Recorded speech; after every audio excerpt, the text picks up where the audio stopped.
Graça e paz, irmãos. Bom dia.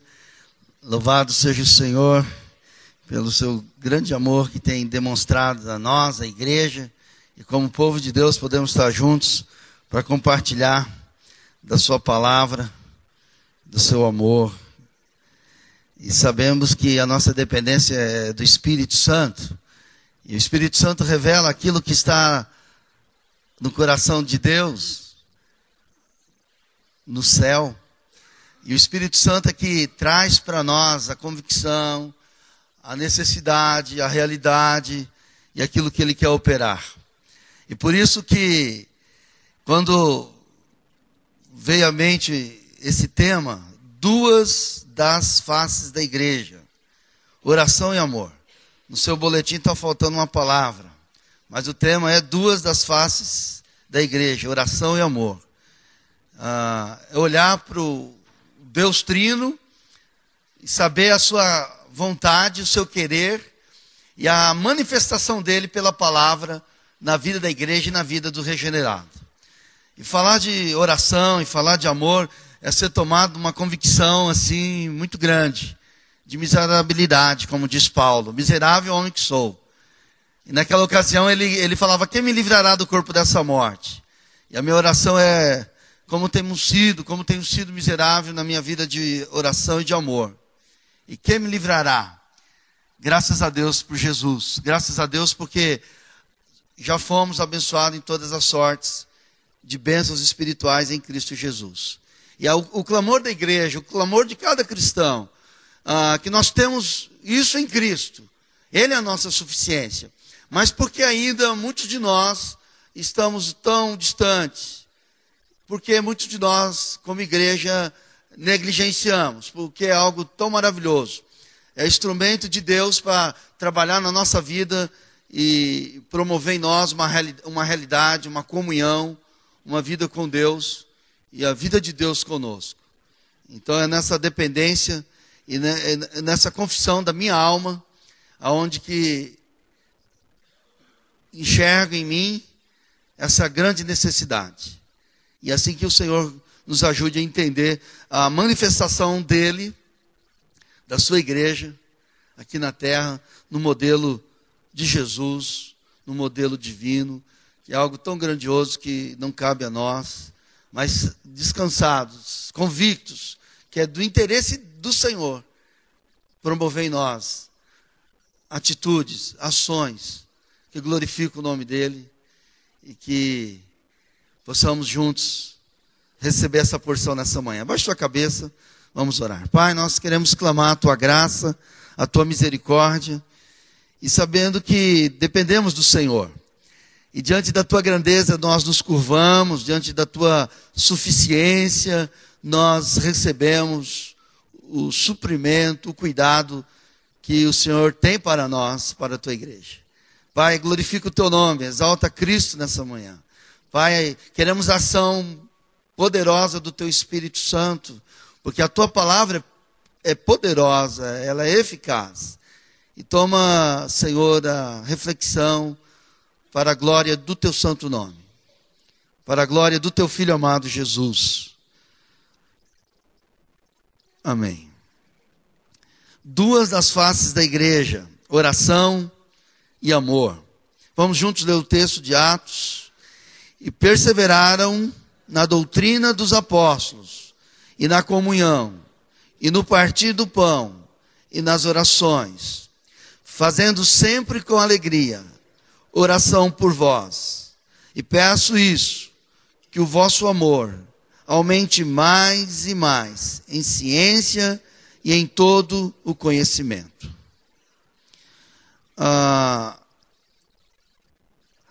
A ideia principal inserida nessa reflexão está na carta aos Filipenses. É uma carta muito mais do que um tratado teológico, muito mais do que uma dogmática, mas é uma carta que exala o cuidado de Deus, claro que o nosso modelo é o Senhor, e o cuidado pastoral do apóstolo Paulo. E também, eu creio que a ação de Deus em mudar a nossa vida é nos dar essa incumbência do pastoreio, que pastorear significa cuidar. e cuidar um do outro, cuidar da igreja, servindo ao Senhor. Então essa carta é uma carta belíssima, é onde que eu trago aqui algumas informações, né? O nome dado à cidade de Filipos foi em homenagem a Filipe da Macedônia, pai de Alexandre o Grande. Filipos era uma colônia romana, por onde passavam mercadores de nações orientais e ocidentais.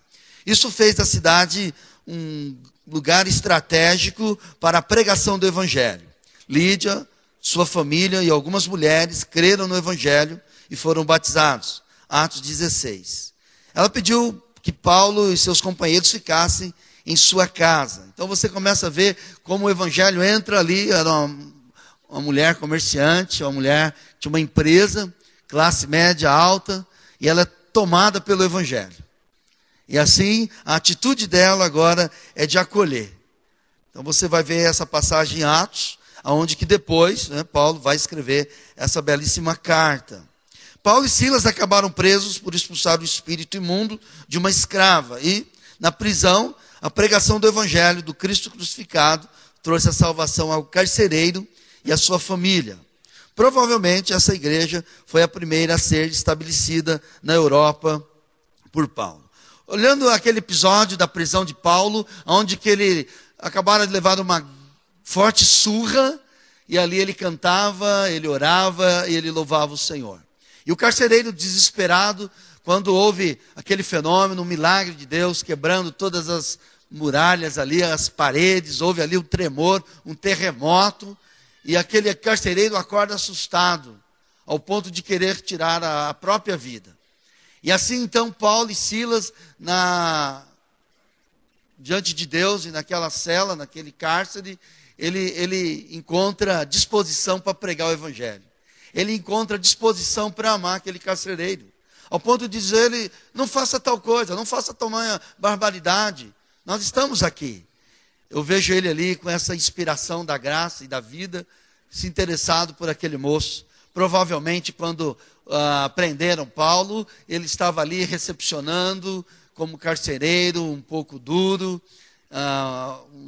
Muitos anos atrás, a gente trabalhava nas cadeias aqui em Londrina, e dependendo do policial, não é via de regra, mas ele é muito duro, muito austero, e muitas vezes precisa ser.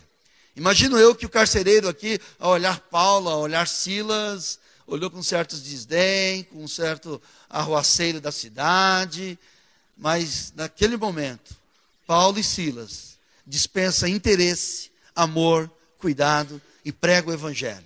Porque a vida de Cristo, a vida do alto, ela faz essa substituição em nós, até para com aqueles que talvez causaram algum dano, algum prejuízo.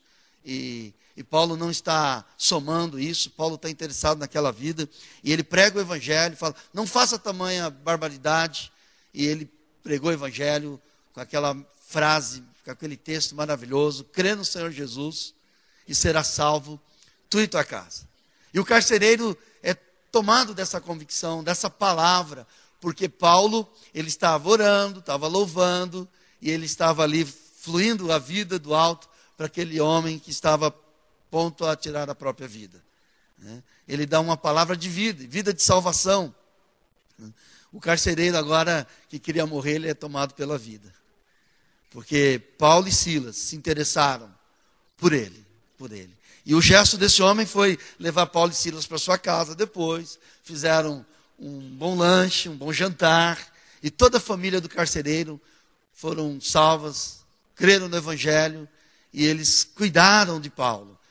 Depois você vai ler Atos 16. Você vai ver lá que o carcereiro cuidou dos ferimentos, das feridas de Paulo e Silas. E serviram aqueles irmãos. Então esse modelo é o modelo da igreja primitiva. É o modelo que nós cristãos temos que, pela graça do Pai, considerar na nossa vida e na nossa prática. O apóstolo Paulo era prisioneiro em Roma em 62 depois de Cristo, quando escreveu essa belíssima carta, que contém práticas indispensáveis nos relacionamentos dos irmãos e para o progresso do evangelho. Paulo, mesmo preso, demonstra um carinho e um interesse grandioso pela igreja, quando ele ora e fala de amor. É bem verdade que seu ministério em Filipos foi marcado por açoites e maus tratos. Mas a verdadeira expressão de fé, e eu acrescento aqui, e graça, se deu quando ele orava por aquela igreja amada de Deus. E por aqueles irmãos que dela fazia parte. Ele viu um motivo para agradecer a Deus pela vida dos irmãos e da igreja. E não criticar. Vamos ler Filipenses 1:3. Dou graças ao meu Deus todas as vezes que me lembro de vós. É verdade que em nós, normalmente as lembranças que mais fixam são as lembranças de dor, de tristeza, de desapontamento. E Paulo, nesse contexto, ele foi escorraçado em praça pública, foi humilhado, apanhou, pegaram os pertences dele, levado para a prisão, levou mais outra surra lá. Mas, ao olhar para essa história, ele olha em gratidão a Deus. É verdade que esses irmãos também foram bênçãos na vida do apóstolo Paulo. E aqui também, irmãos, pensar como igreja e olhar para esse episódio é ganhar o renovo do Senhor no nosso coração. Porque muitos de nós ficamos muito presos àquele erro de alguém para com a gente. Aquela situação que não fomos correspondidos. E como que isso se avoluma de tal forma nos nossos sentimentos, nas nossas atitudes. E aí, muitas vezes, nós estamos caminhando numa indiferença e não percebemos que isso é ruim, que isso infecta, isso afasta e entristece o coração de Deus. Mas Paulo é tomado de um sentimento, de um carinho, e a carta, como eu disse há pouco, de Filipenses, é uma carta de amor, de gratidão, de preocupação para com o outro. Provavelmente, muitos que estavam participando lá da igreja, talvez tinham cooperado lá nas acusações, nas injúrias, nos açoites, mas isso não fazia parte do coração de Paulo. A vida fluía, o amor fluía. E talvez nesses dias nós temos que intensificar e clamar a Deus e pedir: Senhor, renove esse amor da palavra, de Cristo na nossa vida. Né? O amor e a oração em favor da igreja deve ser a marca daquele que foi substituído através da morte e da ressurreição em Cristo. Somos chamados para sermos cooperadores e não opositores. Hernandes Dias Lopes, o escritor, comenta: a igreja é a noiva do Cordeiro, amada no céu e deve ser amada aqui na terra. Por ela devemos levantar o nosso amoroso clamor. Não podemos aquietar em ver a igreja do Deus vivo sendo envergonhada, sendo humilhada, sendo objeto de opróbrio. Às vezes, em nome de Deus, em nome da religião, muitos líderes, muitos escândalos, muitas mentiras têm sufocado as pessoas. Hoje muitas pessoas estão distantes, não querem mais congregar, não querem mais ter comunhão, não querem mais contribuir, porque em nome de uma posição social, em nome de uma vida cheia de luxo, muitos acabam explorando a fé das pessoas para se beneficiar a si mesmo. Isso tem causado escândalo, dor, tem causado distanciamento das pessoas. Mas eu creio que Deus tem levantado pessoas comprometidas com a palavra.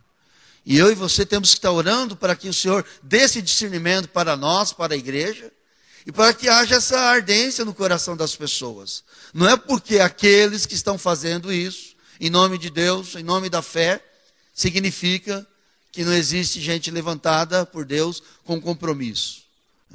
Então nós temos que olhar essa realidade que nós enfrentamos hoje na nossa sociedade.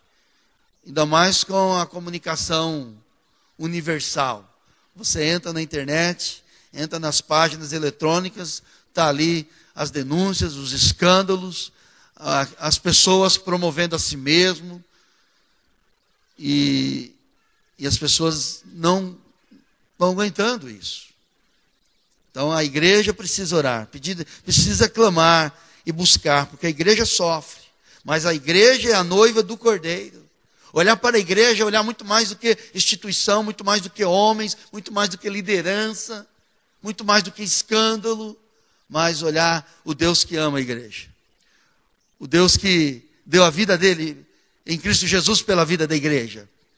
E assim também nós ganharmos essa dimensão real da igreja aqui na terra. Da primeira igreja batista, a qual nós fazemos parte. Mas é algo muito maior. É o reino de Deus, é a noiva. É o povo de Deus, qual Deus está chamando, está usando para propagar o teu amor. Então, que nós possamos ganhar essa consciência.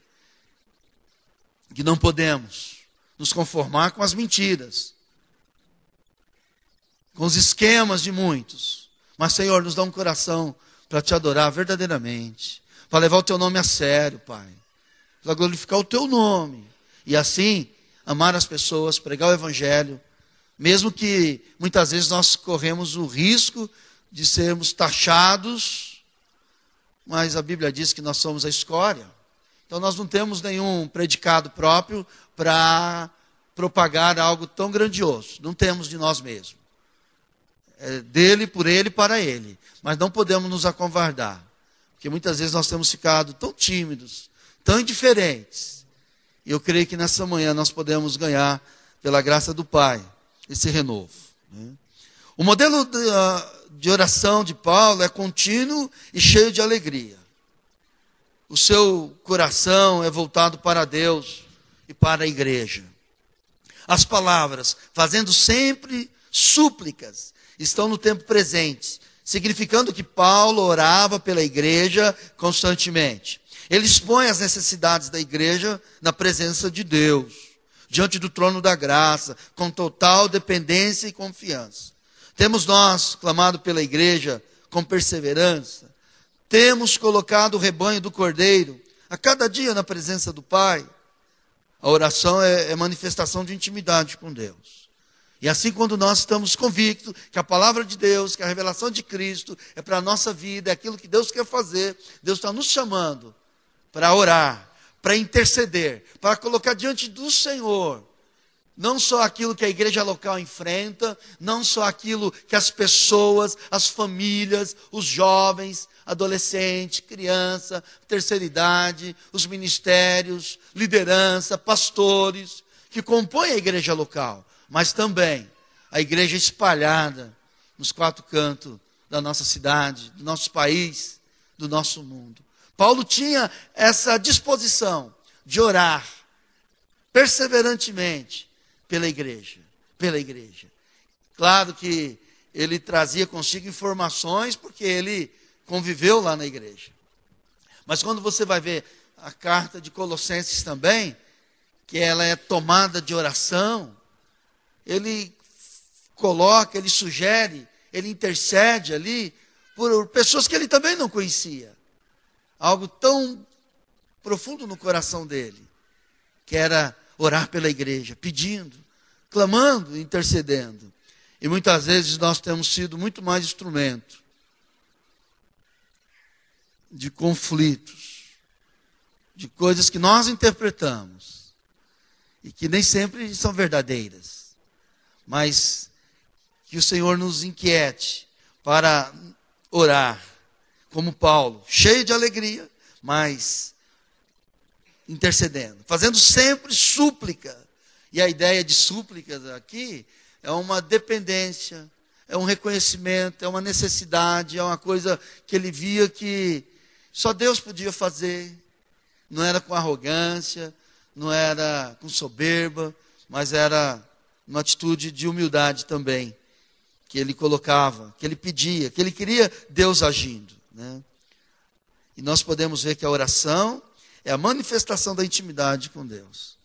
Oração é comunhão, é relacionamento, mas nós estamos colocando aqui a oração intercessória dos filhos de Deus, dos regenerados, que querem ver o evangelho sendo propagado, o nome do Senhor exaltado, pessoas sendo curadas, casamento restaurado, homens e mulheres comprometidos com a palavra do Senhor Jesus, e que estão aprendendo a amar, a cuidar um do outro, a pastorear, a apacentar um ao outro. E uma das coisas boas que acontece num pequeno grupo, e na nossa igreja tem vários grupos, e você ali na comunhão, você conhece o irmão, você ora, você recebe oração, você compartilha. Isso é tão bom, isso faz bem, a gente cresce, a gente sai renovado, sai acolhido.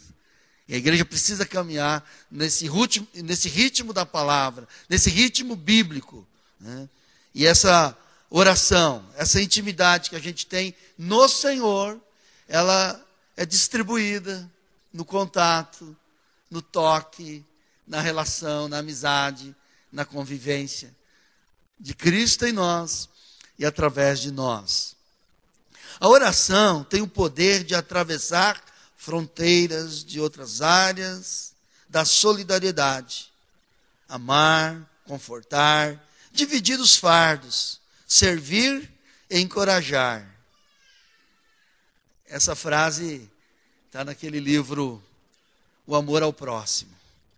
Então ele tem um capítulo que ele vai falar da oração e ele mostra que na oração as fronteiras são eliminadas. E quando nós temos a palavra de Cristo, do Evangelho, e isso se torna real em nós, nós não podemos guardar. Há envolvimento, há relacionamento, há interesse mútuo, onde que a sua situação passa a ser a minha também. Que nós vamos diante do Pai, orar, interceder, estar junto. A oração intercessora, perseverante, é marcada com alegria. A carta aos Filipenses é chamada a carta da alegria. A alegria de quem nasceu de novo. É reflexo de um relacionamento com Deus. Com Deus Trino. Leiamos juntos. Fazendo sempre com alegria, súplica por todos vós, em todas as minhas orações. Paulo tinha na sua agenda, mesmo preso, mas movido pela agenda do céu, movido pelo interesse de Deus aqui na terra e na vida da igreja. Ele não estava num lugar confortável como a gente, não. Ele estava solitário, um lugar escuro, muito mais frio do que hoje. Um odor nada agradável. Talvez as suas companhias ali eram ratos e baratas. Nada agradável. Mas ele tinha uma inspiração, ele tinha um desejo, uma prática que fazia bem, que tomava o seu contentamento, a sua alegria, né? Somente o Evangelho da graça, da pessoa e obra de Jesus Cristo em nossas vidas promove a oração com alegria. Porque outrora todos nós estávamos mortos em delitos e pecado, que tristeza, filhos espirituais do diabo. Agora, vivificados e feitos filhos de Deus, do Deus Altíssimo, que alegria, chamado para a glória dele. Alegria aqui, não pela circunstância favorável, não porque tudo estava indo muito bem, não, alegria porque é algo maior de Deus. Deus está trabalhando na vida de Paulo, Deus está inspirando ele a escrever, a orar, Deus está inspirando ele a ganhar uma intimidade, e às vezes a gente passa por algumas situações de dor, sim, mas para o nosso crescimento. Mas não porque estamos passando por momentos difíceis, devemos ficar cabisbaixo, desanimado, entristecidos. Não, porque o Evangelho, o poder do Evangelho na nossa vida é restaurador, é encorajador, é animador, é aquilo que supre a gente a cada dia. E se supre a nossa vida, nós temos interesse que outros sejam supridos também. E Paulo não simplesmente, claro, ele era um super pastor, um super missionário, mas agora ele está num lugar solitário. E nem muitos não sabiam o que ele estava fazendo, mas era diante de Deus. A nossa vida é diante do Pai, é diante do Filho, é diante do Espírito Santo. E assim é que nós devemos orar pela nossa igreja, pela nossa comunidade e pelas pessoas, pedindo a revelação da palavra, pedindo o suprimento do Senhor, o cuidado do Senhor, porque nós somos chamados para isso. Nós ganhamos essa vida em Cristo. A nossa conta foi paga, fomos redimidos, aceitos em Cristo. Deus se transferiu para nós, Deus veio fazer morada em nós. E essa vida dele em nós, agora, se manifesta na intercessão, na oração, daqueles que ainda não conhecem o Senhor, daqueles que estão sofrendo, daqueles que estão sem direção, mas tem um Deus que se interessa. E eu quero experimentar isso, eu quero fazer parte disso diante do Pai. E assim eu vejo Paulo nessa disposição. Temos um motivo de grande alegria, que é patenteada e garantida exclusivamente pelo Deus homem, ensanguentado na cruz. Assim, pela graça, podemos alcançar vidas através da pregação, oração e do amor divino que é derramado dos nossos corações. A fé vem pelo ouvir a palavra de Deus. Vamos orar? Vamos. Mas vamos testemunhar. Vamos pregar também. Vamos amar as pessoas? Vamos e devemos. Mas a base para a fé é a pregação do Evangelho, da palavra de Cristo, da palavra da cruz. E assim nós não podemos abrir mãos. Mas a pregação tem que estar tomada de amor, de oração, diante do Pai e diante das pessoas. Um dos propósitos dessa belíssima carta foi alertar a igreja sobre os perigos internos, como quebra de comunhão e desunião, presunção, espírito de superioridade, pecados que rodeavam o seio da igreja e roubavam a sua eficácia. Sabemos que a igreja é feita de pessoas frágeis como eu. E às vezes nós não vigiamos. Às vezes nós falamos coisas, fazemos coisas que não glorifica a Deus, que não agrada a Deus e que não faz bem às pessoas. E aí começa algumas situações. E a carta de Filipenses tem como objetivo trabalhar as relações lá. É uma carta doutrinária, uma carta cristocêntrica, é uma carta de advertência contra os hereges. Sim, é uma carta muito rica, mas é uma carta que vai falar dos relacionamentos. Como em Cristo nós podemos ter atitudes saudáveis, gestos de amor para a glória de Deus. Vamos ler o texto em Filipenses, capítulo 2, 1 a 3. Se há, pois, alguma exortação em Cristo, alguma consolação de amor, alguma comunhão do Espírito, se há entranhados afetos e misericórdia, completai a minha alegria, de modo que penseis a mesma coisa. Tenhais o mesmo amor, sejais unidos de alma, tendo o mesmo sentimento, nada façais por partidarismo ou vanglória, mas por humildade, considerando cada um ou outros superiores a si mesmo. Olha o que estava rodeando no seio da igreja: intriga, conflito, confusão, indiferença, soberba, altivez. E assim então, a palavra de Deus é o espelho que mostra, que traz o diagnóstico para nós, para revelar a nós, em nós. E assim então nós temos que, pelo poder da cruz de Cristo, pelo poder do sangue, tomar posse dessa vitória que nós já temos. Que nós não podemos mais continuar sendo instrumento das divergências. Não, irmãos. A causa de Deus é muito mais nobre, muito mais sublime.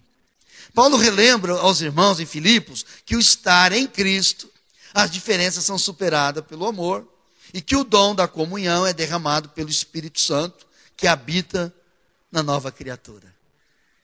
Essa comunhão que a gente tem com o Pai, com o Filho, com o Espírito Santo. Essa comunhão que o Deus Trino compartilha com a gente, compartilha na igreja, um com o outro. Pessoas frágeis, pessoas imperfeitas como eu, mas que nós estamos, pela graça de Deus, tomando ciência aqui na palavra, que isso não deve nomear em nós, no nosso meio, na nossa vida. E por isso, a linguagem do amor do regenerado precisa ser prática. Qual tem sido a nossa linguagem? Qual tem sido a sua linguagem? Não basta falar. As pessoas também querem ver gestos e atitudes. Leiamos Filipenses 1:8. Porque Deus me é testemunha das saudades que de todos vós tenho entranhável afeição de Jesus Cristo. O apóstolo expressa afeição ardente e interesse pelo bem-estar espiritual daqueles irmãos. Tenho-vos em meu coração. Ele tinha isso, era uma liga, era algo muito real no coração dele. Eu creio que Deus quer colocar em nós um desejo, um comprometimento pela sua igreja, pelas pessoas, de uma forma mais ardente, mais bíblica. A palavra saudade ou afeição usada por Paulo é a tradução literal de vísceras. Isso fala de fortes sentimentos íntimos que brotam das entranhas. Por conhecer e experimentar o incomensurável e profundo amor de Cristo, Paulo se posiciona para com a igreja no mesmo estilo do seu Senhor. É isso que o texto está dizendo. Entranhável afeição de Jesus Cristo. E com o mesmo carinho e amor que Cristo tem mostrado pelas vidas. Assim, em conformidade com o exemplo de Cristo, precisamos demonstrar afeto uns para com os outros. Fomos regenerados, fomos crucificados, perdemos a velha vida e Cristo é a nossa vida. E a vida dele em nós, que vai se manifestar nesse afeto, nessa ardência, nessa dedicação. Não temos nada por nós mesmos, é verdade, mas nós temos tudo em Cristo, porque Ele é tudo em todos. Ele é tudo em todos. O amor que falta, a indiferença, as ideias que se divergem. Será que isso não é uma realidade em muitos de nós? Será que essa ação de Cristo não pode mudar? E Paulo ele está colocando, gente, o suprimento vem do alto. José, um ramo frutífero junto à fonte. A fonte de José é o Deus Trino. A fonte de Paulo é o Deus Trino. A fonte da igreja, a fonte de cada irmão que já nasceu de novo, que vive para a glória de Deus. A fonte é o Senhor. É verdade que nós continuamos sendo pessoas que temos gosto, temos jeitos, opções, diferenças, mas diante da cruz de Cristo a renúncia. Negar-se a si mesmo significa abrir mão. E obrigado, Pai, porque eu não tenho amor, mas o Senhor já derramou esse amor. E com esse amor eu amo essa pessoa que discordou comigo e eu discordo dela. E o Senhor sabe como tratar isso na minha vida. É a disposição que o Espírito coloca no nosso coração a cada dia. Todo aquele que é lavado e remido pelo sangue do Cordeiro, o seu coração palpita com o coração de Cristo. O que está no seu coração e no meu? É terreno, é mundano, é pecaminoso? Não, já foi na cruz. É a vida de Cristo, é o coração de Cristo. O amor de Cristo passa através de nós. Isso é muito forte. O amor de Cristo passa através de nós. Cristo vivendo em nós, o amor dele vai fluir aos nossos irmãos e à igreja. Qual é o amor de Cristo pela igreja? Qual é o interesse de Cristo pelos irmãos? Ele está dizendo agora, esse interesse está dentro de você, dentro de mim. O amor de Cristo passa através de nós, aos nossos irmãos e à igreja. Vamos ler Romanos 5,5. Porque o amor de Deus é derramado em nosso coração pelo Espírito Santo, que nos foi outorgado. Você crê nisso? Foi dado. Deus nos regenerou para você trazer a marca de Jesus Cristo. E nós estamos falando nessa manhã que duas das faces da igreja. Né? A igreja tem várias faces. Poderíamos falar de servir, de contribuir, enfim. Mas a ênfase maior é a oração e o amor. Francis Schaeffer, um escritor cristão, disse: o amor não consiste de palavras, mas de atitudes. O amor não consiste apenas em palavras, mas em atitude. Atitude promovida pela vida do Senhor Jesus em nós, pela ação do Espírito Santo em nós, que está trabalhando, que está operando, que está nos corrigindo, nos convencendo, formando Cristo, revelando algo da Trindade para nós. Isso está tomando conta, porque é uma realidade poderosa que funciona em nós. Pai, por graça, eu quero isso na minha vida. Eu estou clamando todo o tempo: miserável homem que sou, porque amo pouco, porque oro pouco, mas a tua graça me leva, porque Paulo diz, graças a Deus por Jesus. É a vontade do Pai em nós, caminhar em comunhão, em oração, em amor. Uma igreja que ama, uma igreja que ora, uma igreja que acolhe. Por conta de Cristo Jesus na vida da igreja, na nossa vida. Se Ele é o Senhor dessa igreja, se Ele é o Senhor das nossas vidas, nós estamos caminhando agora. Nós estamos experimentando isso agora. Louvado seja Deus, porque Ele, o próprio Cristo, afirma que nós somos conhecidos como seus discípulos pelo amor. Somos conhecidos pelo amor. Devemos tratar um ao outro do mesmo modo que Jesus os tratara. Como que Jesus iria tratar tal pessoa? Então, se Ele está em nós, agora, ficou mais prático, ficou mais consciente, ficou mais desejoso, porque é com o amor dEle, é com o sentimento dEle. Vamos ler 1 João 4, 7, 8 e 11. Amados, amemo-nos uns aos outros, porque o amor procede de Deus. E todo aquele que ama é nascido de Deus e conhece a Deus. Aquele que não ama não conhece a Deus, pois Deus é amor. Amados, se Deus de tal maneira nos amou, devemos nós também amar uns aos outros. O evangelho do amor. O evangelho do amor é o evangelho que salva a gente, que salva os relacionamentos, que cura a gente e que toca nas pessoas. Não tem como falar que ama a Cristo e não amar a igreja, e nem se preocupar com ela. Na visão bíblica, quem ama, cresce em amor. Leiamos, e também faço essa oração, que o vosso amor aumente mais e mais, em pleno conhecimento e toda percepção. Filipenses 1:9. Esse amor que foi derramado, esse amor que está em nós agora, a palavra está dizendo para aumentar. E vai aumentar quando? Conhecendo o Senhor, conhecendo a sua palavra, a sua obra em nós, e também na relação um com o outro, na convivência. Se a igreja pretende realmente ser uma expressão visível do amor de Cristo, terá atitudes de Cristo. O apóstolo queria ver mais amor entre os irmãos e menos conflitos, porque o amor é dom supremo. Leiamos? Se não tiver amor, nada disso me aproveitará.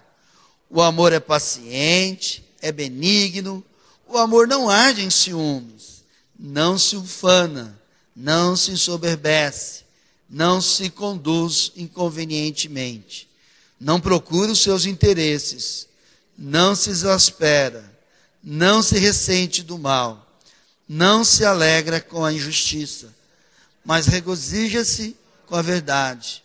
Tudo sofre, tudo crê, tudo espera, tudo suporta.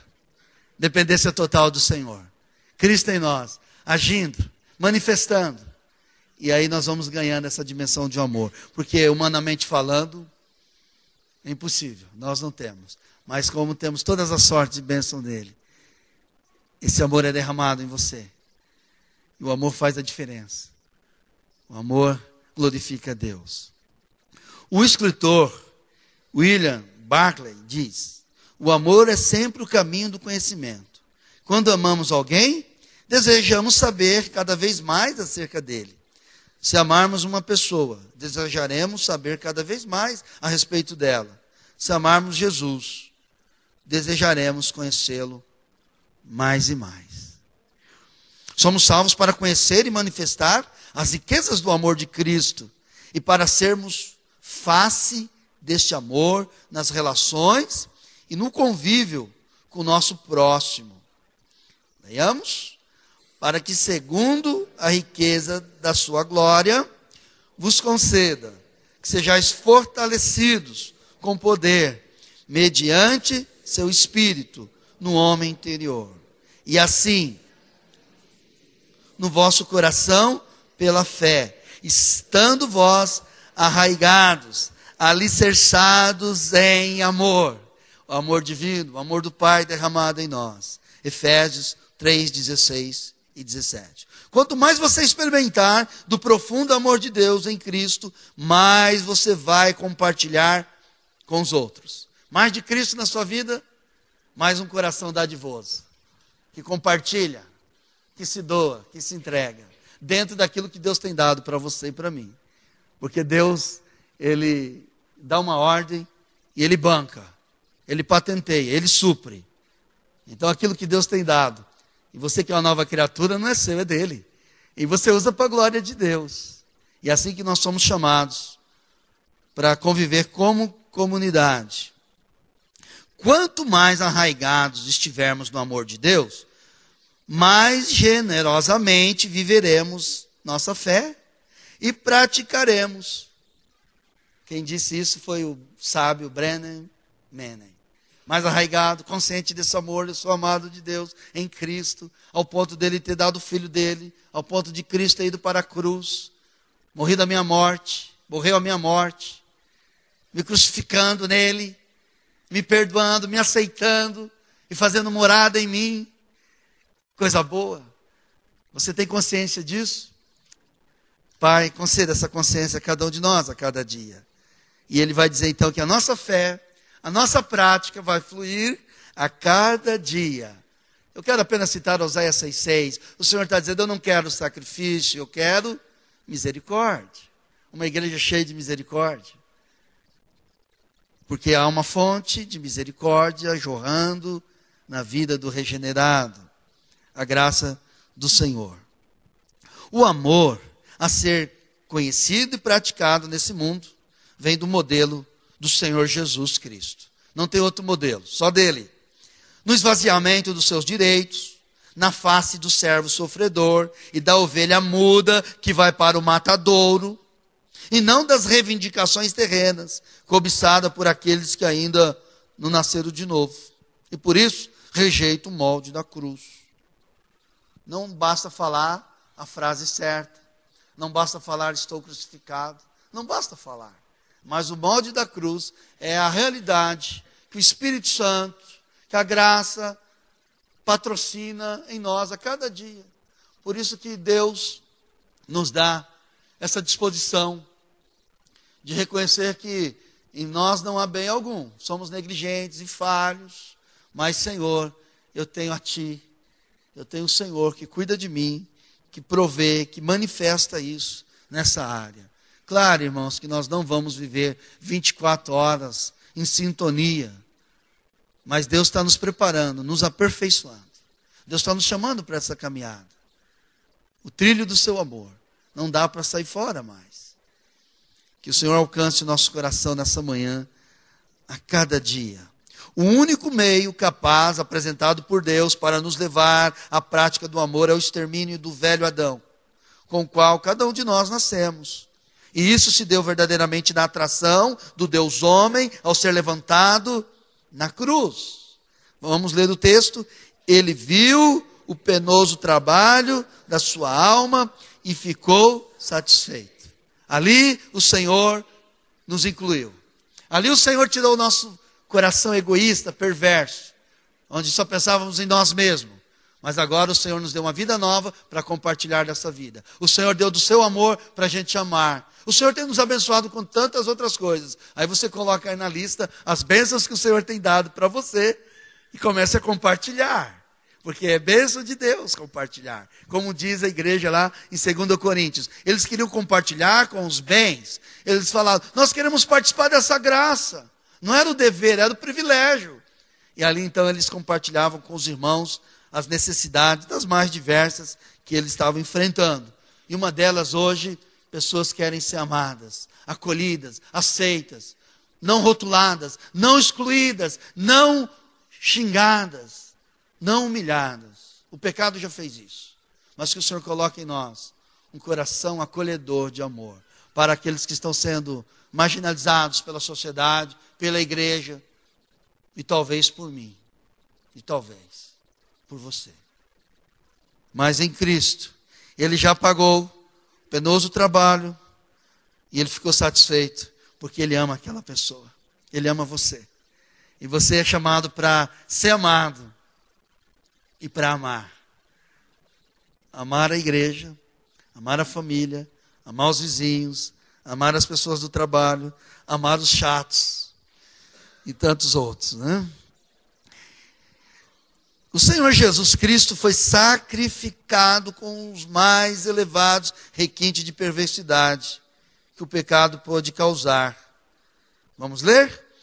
Era desprezado, o mais rejeitado entre os homens, homem de dores, o que sabe o que é padecer, como de quem os homens escondem o rosto. Era desprezado, e deles não fizemos caso. Mas ele foi traspassado pelas nossas transgressões e moído pelas nossas iniquidades. O castigo que nos traz a paz estava sobre ele, e pelas suas pisaduras fomos sarados. Isaías 53, de 3 a 5. Olhar para esse texto é ver o Deus que se deixa morrer, o Deus que se deixa sangrar, o Deus que se deixa ser mutilado, dilacerado, esmagado por nós. Os nossos pecados estavam sendo colocados nele. A culpa era nossa. E para o nosso bem-estar, para a nossa libertação, para a nossa salvação, para a nossa regeneração, para nos tornarmos filhos de Deus, ele não mediu os seus esforços. Ele foi espontaneamente para a cruz do Calvário, sendo triturado e moído. Para agora, eu e você, ganharmos cura, salvação, libertação, ganhamos aceitação diante de Deus. Nós agora estamos perdoados, não há mais culpa, não há mais condenação. E aqueles que estão sendo massacrados pela vida, pelo pecado, por Satanás, precisam ouvir essa mensagem de esperança, que há um Salvador, que há um Senhor, que há um Deus que ama, há um Deus que quer fazer a diferença.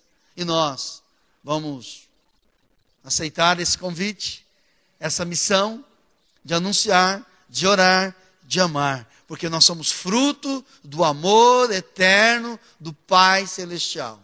Você não é fruto do seu esforço, você não é fruto da sua religião, você não é fruto da sua cultura, você não é fruto da sua riqueza, se é que você é rico, não.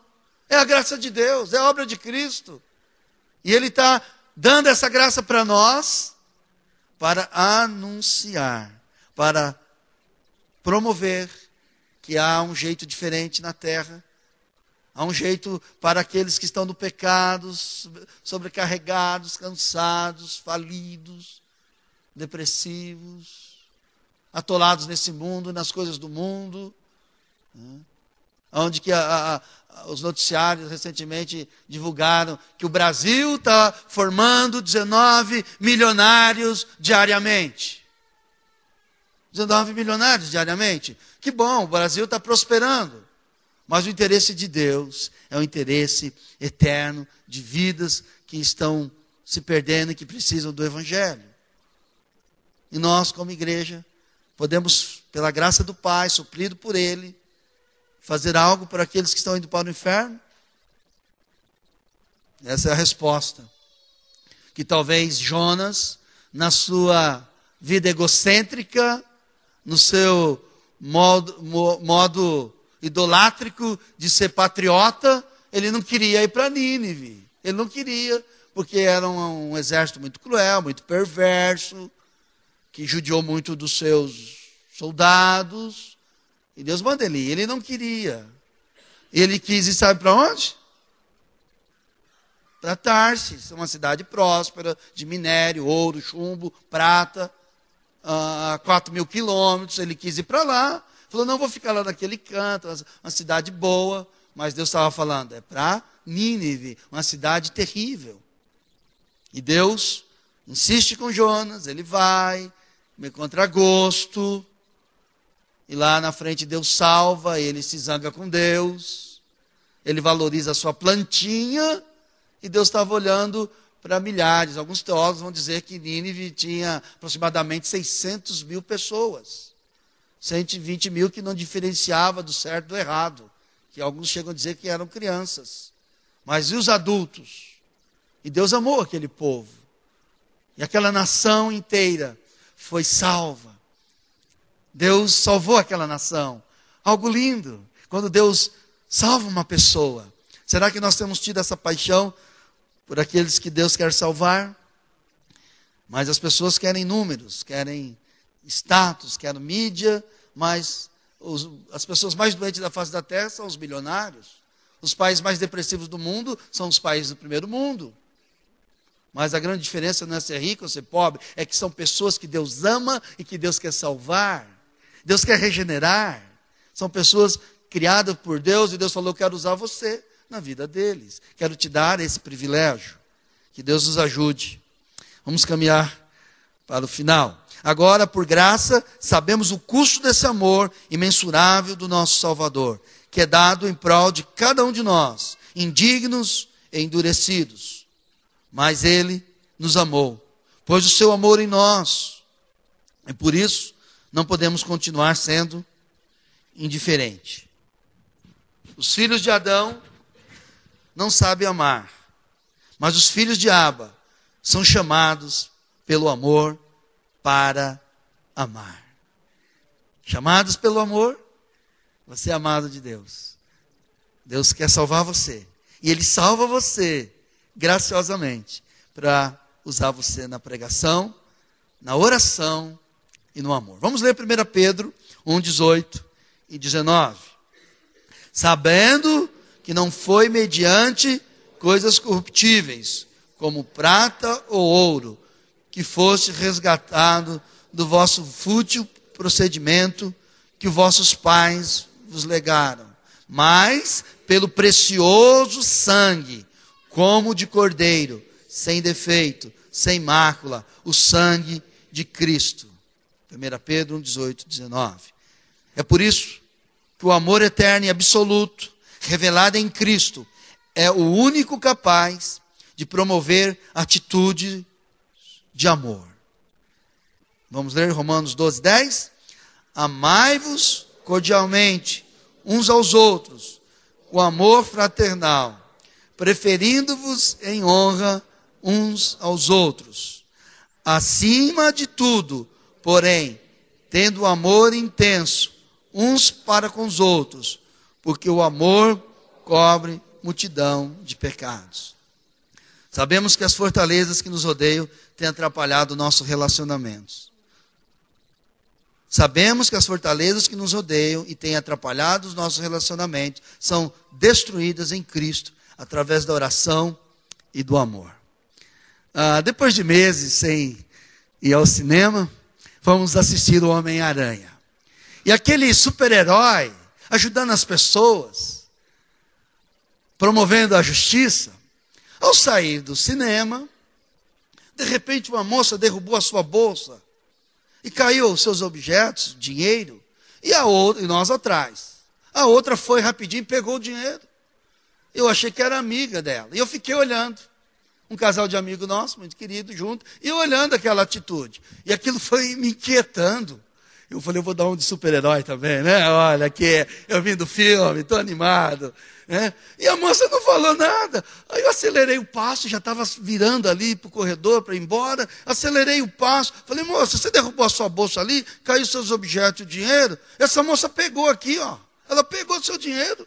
Ela olhou assustada, pôs a mão no bolso, tirou e correu para o banheiro e tal. Ela olhou assim. Eu falei, olha, as pessoas hoje não estão nem aí com ninguém. Talvez era o dinheiro do ônibus, tudo bem que a bolsa que caiu da moça, a moça era uma bolsa chique, arrumadinha e tal. Mas não veio o caso. A outra não estava nem aí, pegou lá. Aí aquilo foi me incomodando, né? Talvez pela inspiração do filme, né? Homem-Aranha lá, fazendo tudo. Eu vou ter meu gesto, né? Aí eu fiquei pensando, será que o meu gesto foi baseado numa cena do filme de super-herói, ou porque a gente tem aprendido diante do Senhor que nós temos que se interessar pelas pessoas. E eu vi aquele lado bipolar em mim, da indiferença. A moça pegou o dinheiro, pôs no bolso, e lá bem tranquila com o namoradinho dela, tudo bem, tudo feliz, vamos livrar o lanche, né? E eu falei, eu vou falar, aí o meu lado esquisito, falei, mas se eu for lá e tinha várias pessoas junto, falei, vai que é uma turma aí, uma gangue, vai me bater, vou apanhar, levar uns tabefe. Falei, não, eu não posso ficar indiferente, né? E naquela forma sanguínea ali, eu denunciei o caso, e depois eu fiquei pensando, quantas coisas que a gente tem se omitido, tem sido indiferente, que a gente não quer expor, a gente não quer falar, a gente não quer correr o risco. Quantas coisas. Quantas vezes a gente quer tirar vantagem do outro. E talvez quando a gente não fala do amor de Cristo, quando a gente não fala dessa riqueza que é muito maior do que ouro e prata, será que a gente não está também tirando algo de alguém que poderia ter uma experiência com Deus? Será? Será que o que tem inspirado a gente? Espero que não seja o Homem-Aranha, mas que seja o Cordeiro de Deus, o Cristo do amor, o Cristo que veio para mudar a nossa vida, para nos abençoar e não tirar. Ele veio tirar a velha vida, mas veio dar a nova vida, veio tirar das trevas. E às vezes a gente não transmite isso, porque a pessoa está com pressa, ela estava correndo ali, e um monte de gente, eu corri o risco de pagar um mico, vai que uma estava querendo brincar com a outra. Falei, de repente, né, ela quis pegar o dinheiro e falar, não fala não, depois eu entrego. Não, mas eu me inquietei de tal forma que eu fui denunciar. Mas eu estou querendo a ousadia na palavra, queridos. Ousadia no amor. Ousadia na oração pelas pessoas. Não em favor de nós. Por nós, Deus coloca pessoas que oram por nós. Louvado seja Deus por isso. Tem pessoas que oram por mim. O texto faltou um pedaço. Aí, gente, o título deu as mudanças, aí acontece. Mas nós vamos ler aqui no telão, o texto que está incompleto, que diz assim: porque as armas da nossa milícia não são carnais, e sim poderosas em Deus, para destruir fortalezas, anulando-nos nossos sofismas, e toda altivez que se levante contra o conhecimento de Deus, e levando cativo todo pensamento à obediência de Cristo. Levando a obediência a Cristo, pela vida dele em nós. A obediência a Cristo é a vontade dele. E a vontade dele é que nós sejamos tomados desse amor, de uma vida de oração. Como é maravilhoso saber que aquele que é suficiente em si mesmo, que em tudo em si mesmo, que é dono de tudo, se interessa por nós pecadores. Você já faz parte dessa igreja amada, a noiva do Cordeiro? Você tem experimentado o amor de Deus pela igreja, derramado em seu coração verdadeiramente? Por graça, Espírito Santo, aviva a tua igreja em oração. Por graça, Espírito Santo, aviva a tua igreja em amor, para a glória do Senhor Jesus. Amém. Vamos fazer essa oração juntos, queridos? Por graça, Espírito Santo, aviva a tua igreja em oração. Por graça, Espírito Santo, aviva a tua igreja em amor, para a glória do Senhor Jesus. Amém. Amém. Queridos, o nosso Senhor, o nosso Salvador, deu a vida dele por nós. Ele falou, eu dou a minha vida por vocês. E ele nos chama. Como filho do homem, não veio para ser servido, mas para servir. E para dar a sua vida em resgate de muitos. Mateus 20, 28. Só podemos ter vida plena, porque Cristo se interessou por nós. E eu louvo a Deus que um dia eu vim para essa igreja, eu ouvi a palavra. E pessoas oraram por mim. Pessoas me ensinaram a palavra. Pessoas cuidaram de mim. Usaram pessoas. Louvado seja Deus por essas pessoas. E eu creio que Deus quer usar você para amar, para orar, para anunciar a palavra. Porque uma das faces da igreja, duas das faces da igreja, é a oração e o amor. Vamos colocar em pé e vamos orar.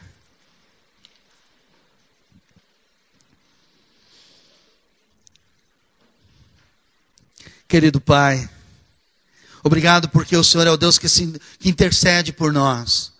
Pai, nós não sabemos orar, mas o Teu Espírito nos assiste nas nossas fraquezas. Nos dá consciência desse Teu grande amor, esse amor revelado em Cristo. Muito obrigado, Pai. E assim desperta a Tua igreja para amar. Desperta a Tua igreja, Pai, para orar, para ter comunhão, para interceder. Nos ensina, Pai. Nos ajude a Tua comunhão, Ajude, Pai, debaixo do teu amor, da pessoa de Cristo em nós e através de nós. Queremos levar o nosso pensamento cativo à obediência de Cristo. A Ele a honra, a glória e a majestade. Amém. A mensagem que você acabou de assistir faz parte do Ministério de Comunicação Palavra da Cruz. Temos um grande acervo de estudos bíblicos em áudio e vídeo. Distribuímos também, gratuitamente, o jornal mensal Palavra da Cruz. Entre em contato conosco pelo fone fax 0 operadora 43 3322 3037 ou pelo e-mail com@palavradacruz.com.br. Visite-nos também pelo site www.palavradacruz.com.br. Graça e paz.